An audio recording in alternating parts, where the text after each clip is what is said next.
ഒരു കഷ്ണം കയ്പക്ക എടുക്കുക, ചെറിയ കഷ്ണം മതി, അന്നാടുക്കുള്ളത് മാത്രം എടുക്കുക.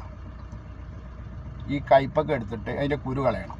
കുരു കളഞ്ഞിട്ട് ബാക്കിയുള്ളത് പച്ചയായിട്ട് നല്ല അമ്മിമ വെച്ച് അരച്ചൊരു പേസ്റ്റ് രൂപത്തിലാക്കുക. മനസ്സിലായില്ലേ? അപ്പോൾ എത്ര കണ്ട് നിങ്ങൾക്ക് ചൊറിയുണ്ടോ അത്ര കണ്ട് നിങ്ങൾ എടുത്തോളൂ.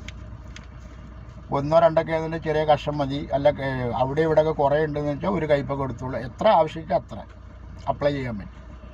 എന്നിട്ട് നല്ല അരച്ചതിന് ശേഷം ഒരു പാത്രത്തിലാക്കിയിട്ട് പിന്നെ കർപ്പൂരം, ചൂടൻ കർപ്പൂരം കേട്ടോ, പച്ചക്കർപ്പൂരമല്ല, ചൂട കർപ്പൂരം, നമ്മൾ അമ്പലത്തിലൊക്കെ കത്തിക്കുന്ന കർപ്പൂരം. അത് ഒരു വട്ടച്ചോറൊക്കെ എന്നുണ്ടെങ്കിൽ 1 2 എന്നുണ്ടെങ്കിൽ ഒറ്റ മതി, ചെറിയ ഒറ്റ റൗണ്ടുള്ള കർപ്പൂരം മതി. ഇനി ജാസ്തി ഉണ്ടെന്ന് വെച്ചാലോ അപ്പോൾ അതിനനുസരിച്ച് നിങ്ങൾ കൂട്ടിക്കൊള്ളാം. ജാസ്തി ആവണ്ട, ഒരു